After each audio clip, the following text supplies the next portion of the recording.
말씀으로 시작하는 축복의 하루. 오늘은 7월 8일 화요일입니다. 7월 8일 화요일 우리가 주시는 하나님의 말씀은 디모데전서 1장 1절부터 11절까지의 말씀 함께 합독하도록 하겠습니다. 우리 구주 하나님과 우리의 소망이신 그리스도 예수의 명령을 따라 그리스도 예수의 사도된 바울은 믿음 안에서 참 아들 된 디모데에게 편지하노니 하나님 아버지와 그리스도 예수 우리 주께로부터 은혜와 긍휼과 평강이 내게 있을지어다. 내가 마게도냐로 갈 때에 너를 권하여 에베소에 머물러 한 것은 어떤 사람들을 명하여 다른 교훈을 가르치지 말며 신화와 끝없는 족보에 몰두하지 말게 하려 함이라. 이런 것은 믿음 안에 있는 하나님의 경륜을 이름보다 도리어 변론을 내는 것이니라.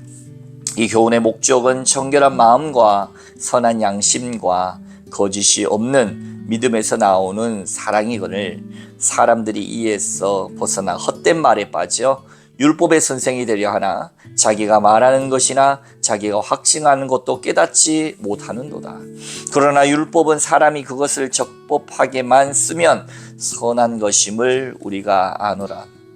알 것은 이것이니 율법은 옳은 사람을 위하여 세운 것이 아니요 오직 불법한 자와 복종하지 아니하는 자와 경건하지 아니하는 자와 죄인과 거룩하지 아니한 자와 망령된 자와 아버지를 죽이는 자와 어머니를 죽이는 자와 살인하는 자며 음행하는 자와 남색하는 자와 인신매매를 하는 자와 거짓말하는 자와 거짓 맹세하는 자와 기타 바른 교훈을 거스리는 자를 위함이니 이 교훈은 내게 맡기신 바 복되신 하나님의 영광의 복음을 따름이니라. 아멘.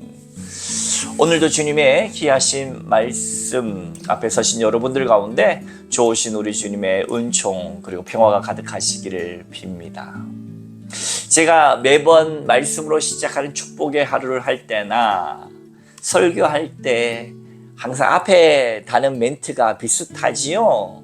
주님의 은총과 평화가 여러분과 함께 하기를 빕니다. 바로 이 디모데전서에 나오는 편지글처럼 디모데전서뿐만 아니라 많은 서신서에 나오는 편지의 시작과 비슷하다라고 말씀드릴 수 있겠습니다. 이 디모데서는 어찌 보면 믿음의 아버지 된 바울이 믿음의 후배이자 아들 같은 디모데에게 어떤 교훈적, 어떻게 다스릴지, 교회를 다스릴지, 어떻게 목회할지, 어떻게 사역할지를 쓴 이 사역서신, 목회서신이라고 볼 수가 있겠습니다. 그러니 본인이 이 과거 2차 전도 여행에서 루스드라라고 하는 지방에서 어머니 유대인이고 아버지 외국인 그리스도인 사이에서 태어난 이 디모데가 보석과 같은 존재였단 말이죠. 신실하고 정말 주변에서 칭찬받고 얼마나 훌륭했으면 믿음의 아들로 발탁을 해가지고 믿음의 제자로 발탁을 해서 그로 하여금 많은 목회적인 것들을 맡기는 것을 보면 디모데라고 하는 이 청년 바울의 믿음의 아들 디모데가 얼마나 신실한 주님의 종이었고 바울의 조력자가 되었던가 하는 것을 우리가 엿볼 수 있죠. 그에게 많은 목회적 사역들을 맡겨놓고 어떤 교훈적인 그리고 목회적인 부분, 사역적인 부분들에 대해서 알려준 책이 바로 디모데전서 목회서신이다라고 볼 수가 있습니다. 오늘 1절과 2절 한번 볼까요? 편지의 시작. 우리 주 하나님과 우리의 소망이신 그리스도 예수의 명령을 따라 그리스도 예수의 사도된 바울은 나 바울이 바로 예수 그리스도의 사도다, 제자다라고 하는 것을 분명하게 그 스스로 밝히면서 뭡니까? 2절 믿음 안에서 참 아들 된 디모데. 이 관계, 믿음의 관계. 사랑하는 성도 여러분, 여러분 믿음 안에서 아버지 같은, 어머니 같은, 자녀 같은 그런 관계들이 존재합니까? 믿음의 멘토와 멘티 같은 그런 관계들이 존재합니까? 그러한 것들을 통하여 우리의 믿음을 끌어주고 밀어주고 따라주고 하는 관계들이 있다라고 하는 것이 얼마나 복된 일인가, 얼마나 부러운 일인가 오늘 말씀을 통해서 알 수 있죠. 그저 어느 교회의 한 사역자에게 보내는 것이 아니라 믿음의 아들 된 디모데에게, 나의 목회 사역에 함께 동력하고 맡기고 길벗이 된 이 아들과 같은 디모데에게 그가 편지를 쓰며 각별한 애정을 보냅니다. 참 아들 된 디모데라고 표현하는 것만 봐도 참 부러운 관계가 아닐 수 없죠. 편지하노니 하나님 아버지와 그리스도 예수 우리 주께로부터 은혜와 긍휼과 평강이 내게 있을지어다 하며 이 목회 서신의 인사로 시작하면서 3절 이하 11절까지는 어제 거짓 율법과 교사에 대해서 경고합니다. 바로 본론으로 들어갑니다. 사랑하는 성도 여러분, 믿음 생활이라고 하는 것은 무골호인의 삶은 아니지요. 예수님이 무골호인, 그저 뼈 없는 그저 좋은 사람이기만 한 건 아닙니다. 우리는 때론 믿음의 사람들이 허허허허 하하하하 호호호호 그저 좋기만 해야 된다. 세상 살아가면서 그렇죠. 이래도 좋고 저래도 좋고 그런 뼈 없는 그저 호인이기만 한 사람이라고 생각하는데 예수님은 결코 그렇지 않았습니다. 반칠환이라고 하는 시인이었던가요? 무릎이라고 하는 시가 있어요. 시인의 이름은 정확하게 기억이 나지 않지만 아마 반칠환 시가 맞을 것 같습니다. 무릎이라고 하는 시를 통해서 그는 이렇게 밝힙니다. 하나님이 왜 무릎을 만드셨던가? 절대자, 창조자, 위대한 분 앞에서 꿇어 겸손하게 경배할 수 있도록 무릎을 굽힐 수 있도록 하기 위해서 무릎을 만드셨고, 불의한 일, 하나님께서 원치 않는 일, 그러한 일 앞에서는 무릎을 솟구쳐 일으켜서 일어나라고 무릎을 만들었다라고 그는 시에서 노래합니다. 그렇습니다. 믿음의 사람이라고 하는 것은 가능하면 화평하고 화목하지만 이러한 불법과 거짓 율법 앞에서는 솟구쳐 일어나는 법입니다. 그러면서 이 마게도니아로 바울이 복음을 전하기 위해서 이 유럽으로 가면서 그는 에베소 교회를 아마도 이 디모데에게 맡겨두면서 이제 막 이 믿음의 단초가 시작되어진 그곳의 안정화를 위해서 이 디모데에게 맡기고 동력하게 하고 그는 갈 길을 떠나죠. 그러면서 교훈하는 겁니다. 3절 4절 내가 마게도냐로 갈 때에 너를 위하여 에베소에 머물러 한 것은 어떤 사람들을 명하여 다른 교훈을 가르치지 말며 복음 아닌 다른 것, 예수 그리스도 아닌 다른 것, 당시의 이단 영지주의자들, 그 사람들 어떤 사람들입니까? 4절 신하와 끝없는 족보에 몰두하지 말게 하려 함이라. 이런 것은 믿음 안에 있는 하나님의 경륜을 이름보다 도리어 변론을 내는 것이다.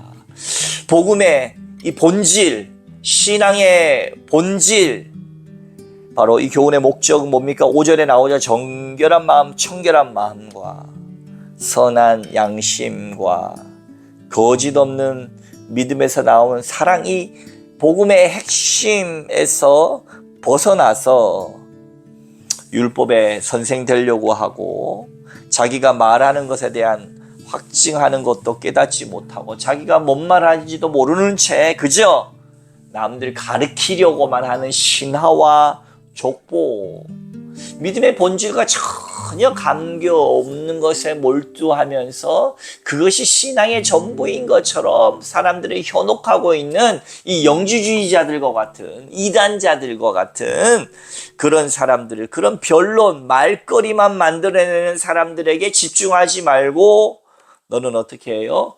복음의 본질을 붙들라 라고 교훈하고 있는 것입니다. 그렇습니다. 하나님의 사역자로 이 땅 가운데 살아간다라고 하는 것은 세상의 어떤 가치와 또 같은 믿음 안에서도 잘못된 것을 지향하고 있는 것에 현혹되지 않고 본질, 발음을 우리가 붙들고 가야 할 것입니다. 마냥 다 좋다, 모든 것이 다 좋다라고 할 수는 없죠. 그렇다고 모든 것이 다 안 됐다고, 나쁘다고, 불평하고 불만만 할 수는 없습니다. 우리가 가능하면 화평하고, 가능하면 내 자신의 의견을 좀 숙이고, 가능하면 하나 되게 해야겠지만 결코 그럴 수 없는 상황과 결코 그럴 수 없는 모습들이 있다는 거예요. 다른 교훈일 경우, 그리고 정말 거짓 율법 교사들에 대해서는 경고하는 겁니다. 바울도 때로는 다른 것을 향해서는 굉장히 엄격하게, 특히 갈라디아서 같은 경우는 굉장히 분노가 녹아들면서 경고합니다. 사랑하는 성도 여러분, 예수 그리스도를 따라가는 것은 단순히 좋게만은 아닙니다. 물론 어떠한 이 분란을 일으키고 아주 그냥 이 모든 관계를 깨트리는 것도 잘못입니다. 복음의 본질을 위해서 우리가 가능하면 안고 가야 되겠고, 또 우리의 것들을 숙이고 하나 되기 위해서 애써야 되겠지만, 그럼에도 불구하고 우리 아닌 것에 대해서는 아니다라고 말하는 것이죠. 8절 이하에는 그래서 율법이 왜 우리에게 선한 것으로 쓰이는가? 바로 수많은 이 잘못된 율법을 거스르는 일들에서 쫙 나열하지요. 나열하고 나서 마지막 11절, 이 교훈은 내게 맡기신 바 복되신 하나님의 영광의 복음을 따름이다, 이렇게 이야기합니다. 그렇습니다. 하나님의 말씀 율법의 본질은 우리의 죄됨, 잘못됨, 이것을 드러내고 그리스도 예수가 왜 우리를 위해서 죽으실 수밖에 없었는지 복음으로 가기 위한 단계 아니겠습니까?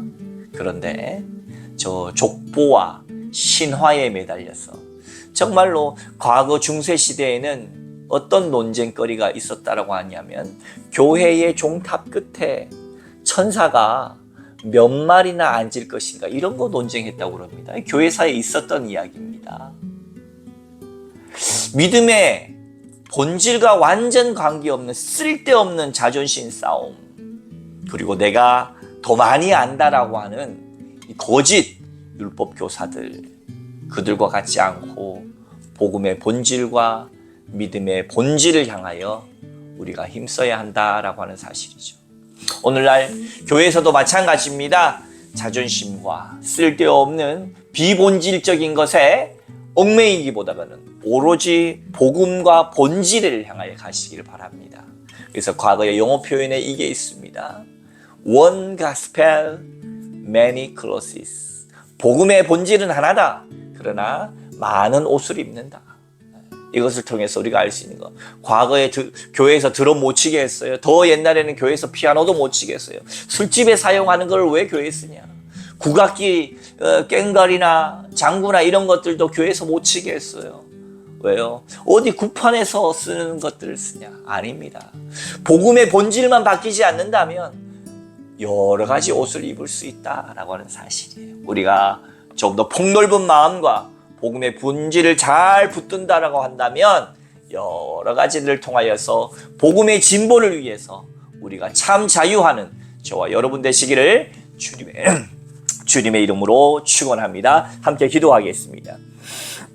거룩하신 하나님 아버지, 잘못된 정말 비본질적인 신앙의 삶, 족보와 신화에 빠졌어 자신의 자존심을 앞세우고 정말 쓸데없는 논쟁 가운데 있는 거짓 율법 교사들을 경고하면서 참 복음 가운데 자유하고 복음 안에서 사랑 가운데 자신을 정결케 하고 무엇이 정말 중요한지를 말씀해 주셨던 바울 선생님의 목회 서신의 출발점에서 우리도 우리의 신앙 가운데 정말로 논쟁하지 않아도 될 것에 우리가 너무 많이 논쟁하면서 지내지는 않는지 돌이켜보고 우리가 복음 안에 참 자유한 인생들, 그러나 복음의 핵심을 놓치지 않는 인생들 되게 하여 주시옵소서. 감사드리며 예수님 이름으로 간절히 기도하옵나이다. 아멘.